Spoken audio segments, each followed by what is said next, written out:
Dok gledate kadrove iz katedrale Svete Terezije Avilske u Subotici, slušate glasove više od 500 djece i mladih katolika i tekako svjesnih svog nacionalnog identiteta.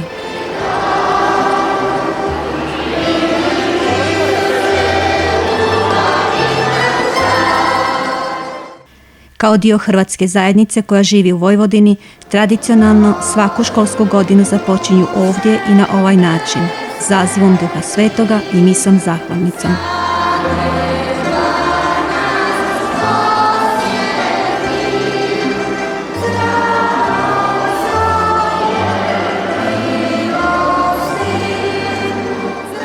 Ovo je priča o djeci koja pohađaju nastavu u odjelima na hrvatskom jeziku u subotičkim školama.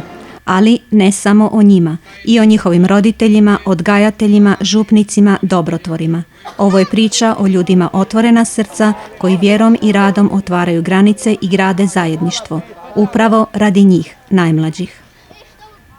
Mogućnost upisa djece u odjele na hrvatskom jeziku otvorilo je vrata i nizu drugih aktivnosti. Van školske nastave organiziraju se druženja djece i roditelja, izleti, a odnedavno i odlazak na ljetovanje u matičnu domovinu. Zamisao je bila ta da na more iđu naša djeca sa kompletnim porodicama gdje je to moguće, sa učiteljicama i vjeroučiteljicama. Ta zamisao se polako, ali sigurno ostvaruje i da bi došli do toga, mi smo se u međuvremenu isto tako družili i mimo ovog salaša. Jedan skup je bio ove godine na aerodromu uz Kotlić, Paprikaš. Dva skupa su bila prethodno ovdje na salašu. Jedan je bio inicijalni, drugi je bio isto tako informacija za javnost kako smo prošli prošle godine i tako. Ovo je treći skup ove vrste.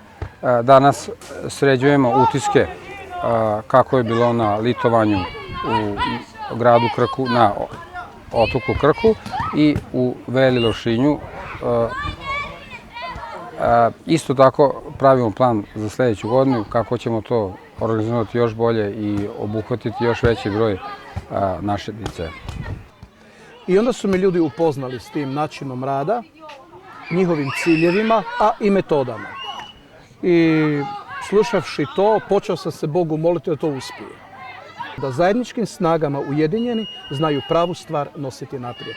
A kako je sve počelo, govori nam glavni organizator Mićo Skenderović i sam roditelj petero djece. Moj prijatelj Franjevac, pater Zlatko Špehar iz Vukovara, u jednom razgovoru izrazio spremnost da pomogne na ovim prostorima ovoj djeci koja pohađaju hrvatsko odjeljenje. I onda u tom nekom razgovoru smo našli neke mogućnosti suradnje, što je nama najbitnije, znači ta duhovna saradnja i nažalost treba nam i ta financijska potpora koju smo od njih dobijali. Znači sve je zamišljeno tako da se odvija u smislu duhovne obnove i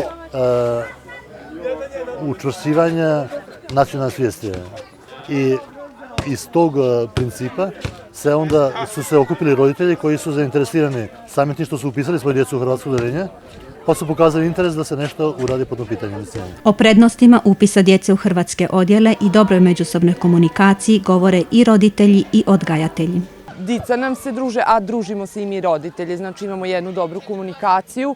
Znači, vjerujem da samim tim ne može doći do nekih ozbiljnijih problema ni u školi, znači između dice čim su i roditelji prisutni su mnogo više možda nego u nekim drugim odeljenjima. To je na prvom mjestu, ja bih rekla, jedan jako dobar primjer za ostalu djecu, za ostale roditelje, za ostale mlade koji bi željeli učestvovati u tome i uključiti se, jer to sve, znate, je povezano i to vuče jedno za drugim.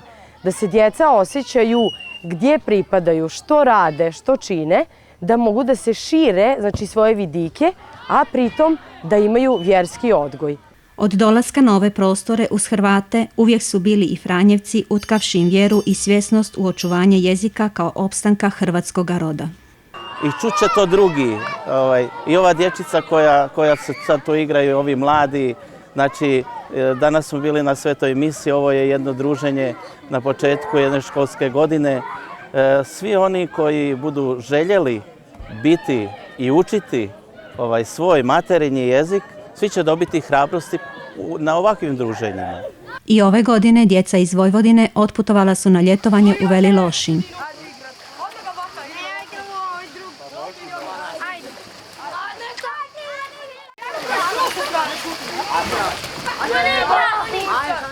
Bili su smješteni u samostanu sestara od Svetog križa Betanija.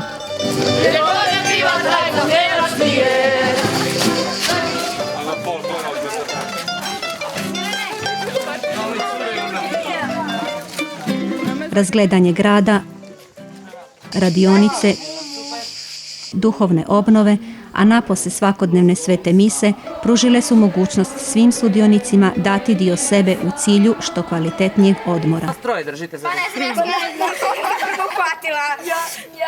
Radosti i zahvalnosti nezaboravnog boravka nije bilo kraja.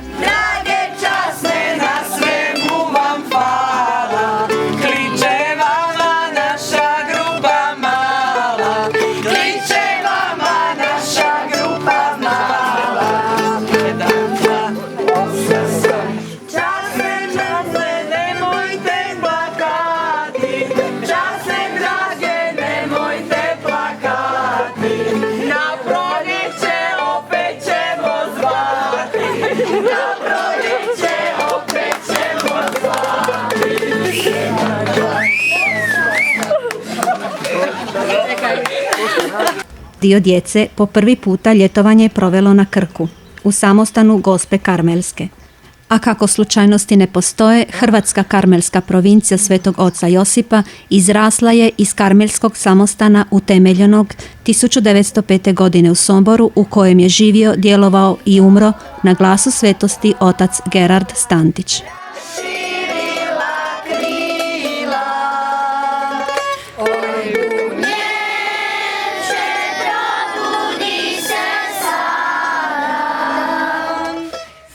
A o tome kakav su dojam ostavili mladi Vojvođani na domaćine govori prior Petar Janjić.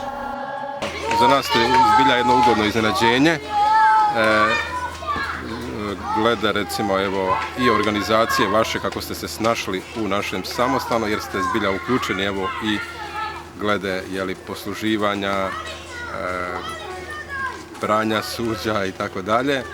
A također vidim da su djeca dosta dobro odgojena, to sam primijetio za vrijeme mise, da djeca jako dobro sudjeluju u misi, da su mirna, da slušaju, što zapravo očito govori da je riječ o kvalitetnim obiteljima, jer obično se po djeci prepozna kakve su obitelji. Pa evo, mi smo vam iz te strane na neki način zahvalni što i za vašu prisutnost ovdje i što vidim zbilja radite kvalitetno u odgoju djece i tako osobito vidimo da ste jako dobro prenijeli i te duhovne sadržaje djeci, jer zapravo roditelji su prvi odgajatelji u vjeri, a po djeci se vidi zbilja da žive kršćanski život i da se trude biti i dobri i vidimo zbilja, nemamo s njima nikakvih problema, pa tako s te strane kažem, nam je radost da smo vas mogli ugostiti i eto, nadamo se nekoj možda i budućoj suradnji i tako. Vratit ćemo se na početak naše priče. Djeci, roditeljima, odgajateljima, dobrotvorima. Svi oni svjedoče kako od začetka ideje do njenog ostvarenja nije bilo lako. Ali ljudi dobre volje prepoznali su vrijednost ulaganja u djecu, krug se otvarao, lanac ljubavi širio, a pozivaju i druge. Stalno je poziv za sve roditelje koji žele da učine, ako mogu bilo što, nije bitno što. Svaki ima neke svoje mogućnosti koje može nešto raditi, a za dobrobit naše djece na ovim prostorima. Svako od ove djece zaslužuje najbolje. Oni od najmlađih dana uče davati i primati, spoznati i živjeti ljubav. I vjeruju da u lancu ljubavi nitko tko ima mogućnosti ne želi biti karika koja nedostaje.